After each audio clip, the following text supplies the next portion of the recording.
चंदेरी नाम का एक गांव था। ये गांव दिन में जितना शांत दिखता था, रात को उतना ही डरावना बन जाता था। दिन के उजाले में यहाँ के लोग अपने खेतों में काम करते, बच्चे खेलते और सब कुछ बिल्कुल सामान्य लगता। लेकिन जैसे ही सूरज ढलता, गांव की हवा बदल जाती। लोग अपने अपने घरों के दरवाजे जल्दी बंद कर लेते। कोई भी रात के बाद बाहर निकलने की हिम्मत नहीं करता था। कहते थे कि गांव के बाहर एक पुरानी टूटी फूटी हवेली है, जिसे लोग मौत की हवेली कहते थे। इस हवेली के पास से जो भी गुजरता, वो बिना पीछे देखे दौड़ लगा देता था, क्योंकि वहां से हमेशा भयानक आवाजें आती रहती थीं। कभी किसी औरत के रोने की, कभी किसी बच्चे के चीखने की और कभी किसी के जोर जोर से हंसने की। एक दिन की बात है, अंधेरी रात थी। चारों तरफ सन्नाटा छाया हुआ था।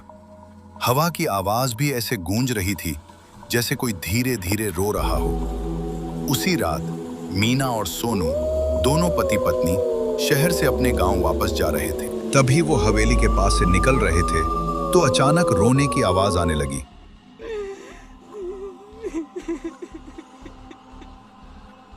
सोनू चिल्लाकर कहता है, कौन है वहां? सामने आओ। तभी अंदर से एक डरावनी आवाज आती है, आ गए सोनू, मुझे तुम्हारा ही इंतजार था। हा हा हा हा। इतना सुनते ही सोनू और मीना वहां से दौड़ लगा देते हैं। किसी तरह वो रात काटते हैं और सोनू अगले दिन का इंतजार करता है। सुबह होते ही वो गांव के सरपंच जी के पास जाता है और उन्हें सारी बात बता देता है। ये सब सुनकर सरपंच जी गंभीर हो जाते हैं और धीरे से कहते हैं, अरे सोनू भाई, तुम शहर में थे इसलिए तुम्हें पता नहीं है। उस हवेली में एक चुड़ैल रहती है जो एक एक करके गांव के लोगों को मार रही है। तुम तो किस्मत वाले हो जो जिंदा बच गए। इतना सुनते ही सोनू कहता है, अरे इतनी सी बात है, मेरी पहचान का एक तांत्रिक रहता है, वो तो इस चुड़ैल को चुटकियों में भगा देगा। रुको, मैं अभी उसे फोन लगाकर बुलाता हूँ। बस ध्यान रखना, उसका चार्ज थोड़ा ज्यादा रहेगा। ये सुनकर सरपंच कहता है, कोई बात नहीं, अगर वो हमें इस मुसीबत से बचा सकता है तो जितना भी खर्च होगा हम देने को तैयार हैं। चलो जल्दी से कॉल लगाओ उसे। सरपंच के इतना कहते ही सोनू तुरंत कॉल लगाकर उसे जल्दी आने को कहता है। तांत्रिक अगले दिन ही आ जाता है और तांत्रिक, सरपंच, सोनू और कुछ गांव वाले उस हवेली के पास जाते हैं। उन्हें तांत्रिक पर पूरा भरोसा होता है कि वो उनकी मुसीबत दूर कर देगा। लेकिन वो ये भूल गए थे कि नियति में जो लिखा होता है उसे कोई नहीं टाल सकता। वे सभी हवेली पहुंच जाते हैं। फिर तांत्रिक कहता है, इस घर में एक भयानक चुड़ैल का वास है जो अपने पति की अकाल मौत से तड़प रही है और लोगों को मार रही है। इसे भगाने के लिए हमें अंदर जाना होगा। तांत्रिक के इतना कहते ही सभी लोग डर जाते हैं, लेकिन तांत्रिक पर भरोसा होने के कारण वो लोग अंदर चले जाते हैं। ये देखो, इस फोटो में जो इंसान है वो उस चुड़ैल का पति है, जिसके वियोग में वो रो रही है और भूत बनकर भटक रही है। अब मैं एक मंत्र बोल रहा हूँ, चुड़ैल हमारे सामने आ जाएगी, फिर हम उसे गंगा जल से भस्म कर देंगे। तांत्रिक के इतना कहते ही गांव वाला कहता है, अरे बाबा रे, हमसे ना होई ई सब। हमका ना मरना है इस चुड़ैल से। हम त जात हैं, तुम लोगे ही निपटो इससे। ये कहकर गांव वाला भाग जाता है। फिर तांत्रिक मंत्र पढ़ना शुरू करता है। जैसे ही तांत्रिक मंत्र पढ़ता है, पूरी हवेली में गूंज उठती है। आसपास के पक्षी चिल्लाने लगते हैं, कुत्ते भौंकने लगते हैं। तभी अचानक सब कुछ शांत हो जाता है और तांत्रिक के सामने वो चुड़ैल आ जाती है। उसकी लाल आंखें, बड़े बड़े बाल, जला हुआ चेहरा, उल्टे पैर और लंबे दांत।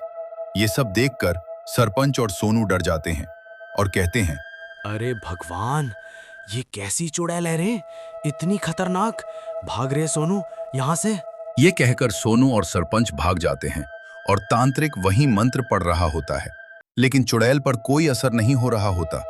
धीरे धीरे चुड़ैल गुस्से से लाल हो जाती है। वो भी मन ही मन कुछ मंत्र पढ़ने लगती है। फिर वो तांत्रिक के पास आती है और एक ही मुक्के में उसकी जान ले लेती है।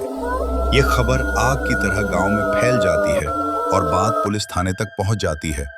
पुलिस आती है और सरपंच और सोनू से जगह पूछती है। वे उन्हें सारी बात बता देते हैं। फिर पुलिस और कुछ इंस्पेक्टर उस हवेली में जाते हैं। फिर पुलिस इंस्पेक्टर कहता है, अरे कौन माई का लाल है जो गांव वालों को मार रहा है? सामने आ, मुझ शेर को डरा कर दिखा।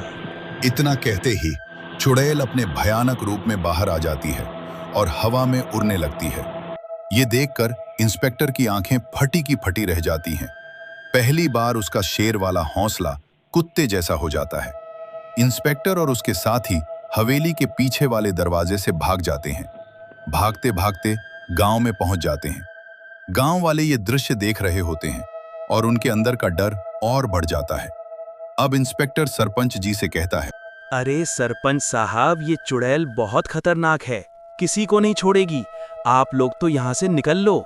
इतना कहकर इंस्पेक्टर गांव से चला जाता है। फिर गांव वाले बहुत घबरा जाते हैं।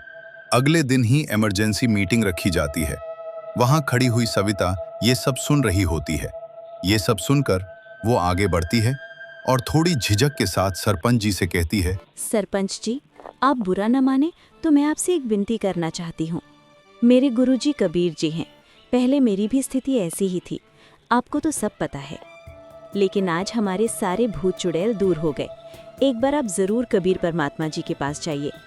सरपंच थोड़ा सोचता है और कहता है, ठीक है, अब इतना कर ही लिया है तो क्यों ना आप कबीर जी के पास चला जाए। मैंने भी उनके बारे में काफ़ी सुन रखा है। वो मुर्दों तक को जिंदा कर देते हैं और तुम्हारे हाल भी मैंने देखे थे। चलो सभी गांव वाले कबीर जी के पास चलते हैं। फिर गांव वाले सविता के साथ कबीर जी के पास जाते हैं। जैसे ही वे कबीर जी के पास पहुंचने वाले होते हैं, फिर कबीर जी कहते हैं, हे चुड़ैल, तू कबीर हुक्म से उस हवेली को छोड़ दे और इन गांव वालों को परेशान करना बंद कर दे। इतना कहते ही चुड़ैल वहां से चली जाती है। फिर कबीर जी कहते हैं, हे भोले इंसानों, तुम्हारी समस्या मैंने दूर कर दी है, लेकिन मेरी बात ध्यान से सुनो। वो चुड़ैल भी तुम्हारी तरह ही एक समय इंसान थी, लेकिन उसने श्राद्ध निकाला, पिंडदान किया। मतलब उसने अपने दादा परदादा मरे हुए लोगों की पूजा की, जो गीता के अध्याय 9 श्लोक 25 के विरुद्ध है। उसमें लिखा है कि भूतों को पूजने वाले भूतों को ही प्राप्त होते हैं और वही बनते हैं। और उसने वही किया और तुम भी यही कर रहे हो। और पूर्ण ब्रह्म कबीर जी हैं, जिसका प्रमाण सभी शास्त्र गीता, वेद, पुराण, कुरान, बाइबल आदि में है। इसलिए तुम लोग अब से शास्त्र अनुकूल साधना करो और मुझसे नाम दीक्षा लो। ये सुनकर वो सभी भावुक हो जाते हैं और सभी नाम दीक्षा ले लेते हैं। इस कहानी से हमें सीख मिलती है कि हमें अपने शास्त्रों के अनुसार भक्ति करनी चाहिए और वर्तमान में केवल संत रामपाल जी महाराज ही शास्त्र अनुकूल साधना बता रहे हैं। यदि आप भी सत भक्ति जानना चाहते हैं तो स्क्रीन पर दिए गए नंबर पर अपना नाम, पूरा पता, mobile number, pin code, WhatsApp या SMS करें और निःशुल्क पुस्तक ज्ञान गंगा प्राप्त करें। सत साहिब।